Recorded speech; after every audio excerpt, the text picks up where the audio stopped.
नमस्कार दोस्तों, और स्वागत है एक और दिलचस्प जानकारी से भरपूर वीडियो में। आज मैं आपके लिए लेकर आया हूँ एक बहुत ही इंटरेस्टिंग और गर्मा गर्म न्यूज। यूरोप के एक कंट्री ने फाइनली इशू कर दिया है पहला बुर्का बैन फाइन। जी हाँ, आपने सही सुना। पब्लिक प्लेसेस पर फेस कवरिंग को प्रोहिबिट करने वाला वो फेडरल लॉ जिसे 2021 के रेफरेंडम में लोगों का जबरदस्त सपोर्ट मिला था, इस साल के स्टार्टिंग में स्विट्जरलैंड में लागू हो गया और अब फाइनली एक्शन स्टार्ट हो गया है। लोकल आउटलेट ब्लिक ने संडे को पुलिस के स्पोक्सपर्सन माइकल वॉकर के हवाले से बताया कि स्विस अथॉरिटीज ने इस साल लागू हुए उस country wide face covering ban के अंडर पहला फाइन ठोक दिया है। और ये फाइन किस पे लगा है? एक ऐसी वुमन पर जिसने ज्यूरिख की स्ट्रीट्स पर पब्लिकली बुर्का पहना था। अब ये जो कंटेंशियस मेजर है ना दोस्तों, जिसे वाइडली बुर्का बैन के नाम से जाना जाता है, ये दरअसल एक फेडरल लॉ है और ये पब्लिक स्पेसेस में किसी भी तरह के फेस कवरिंग को प्रोहिबिट करता है।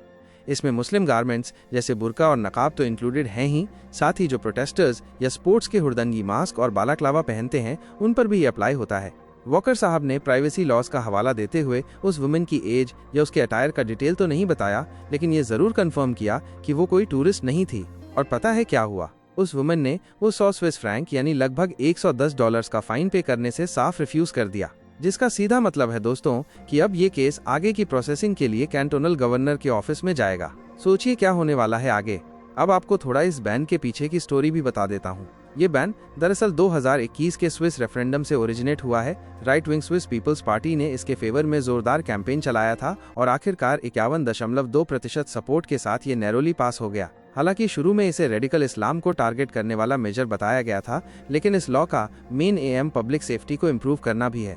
इसीलिए प्रोटेस्ट और स्पोर्ट्स इवेंट्स में मास्क पहनने पर भी पाबंदी है और अगर कोई इसे वायलेट करता है तो तुरंत 100 फ्रैंक का फाइन, और अगर कोर्ट में केस गया तो ये 1000 फ्रैंक तक भी बढ़ सकता है।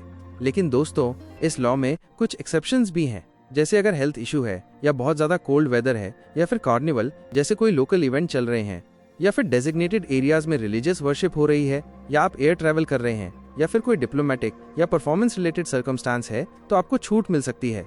आपको ये भी बता दूं कि फेडरल लॉ लागू होने से पहले ही हाफ से ज्यादा स्विस कैंटन्स ने डेमोन्स्ट्रेशंस में फेस कवरिंग पर बैन लगा दिया था, लेकिन अब ये जो नया नेशनल लॉ आया है ना, ये उन पुराने कैंटोनल लॉस की जगह लेगा।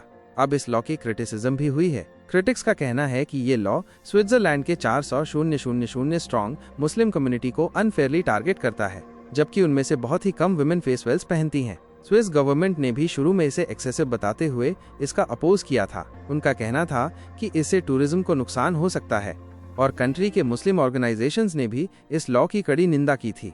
लेकिन वहीं दूसरी तरफ सपोर्टर्स का कहना है कि ये ban broader public security concerns को ध्यान में रखते हुए जरूरी है। लास्ट ईयर ही ज्यूरिख पुलिस ने प्रोटेस्ट्स और स्पोर्ट्स राइट्स में मास्क पहने हुए लोगों पर कितने फाइन्स लगाए थे, और बर्न अथॉरिटीज ने भी फुटबॉल हुलिगन्स के अगेंस्ट ऐसे ही बैन्स लगाए थे। तो दोस्तों, स्विट्जरलैंड में बुर्का बैन के अंडर पहला फाइन लग चुका है। अब देखना यह है कि आगे इस मैटर में क्या होता है। क्या ये बैन पूरी तरह से एनफोर्स हो पाएगा? क्या इससे मुस्लिम कम्युनिटी में कोई नाराजगी बढ़ेगी? अपनी राय कमेंट सेक्शन में जरूर बताइएगा। और अगर आपको ये न्यूज पसंद आई हो तो वीडियो को लाइक और शेयर करना मत भूलिएगा। चैनल को सब्सक्राइब जरूर करें ताकि ऐसी ही इंटरेस्टिंग न्यूज आपको मिलती रहे। जल्द मिलते हैं एक और नई वीडियो में। तब तक के लिए नमस्कार।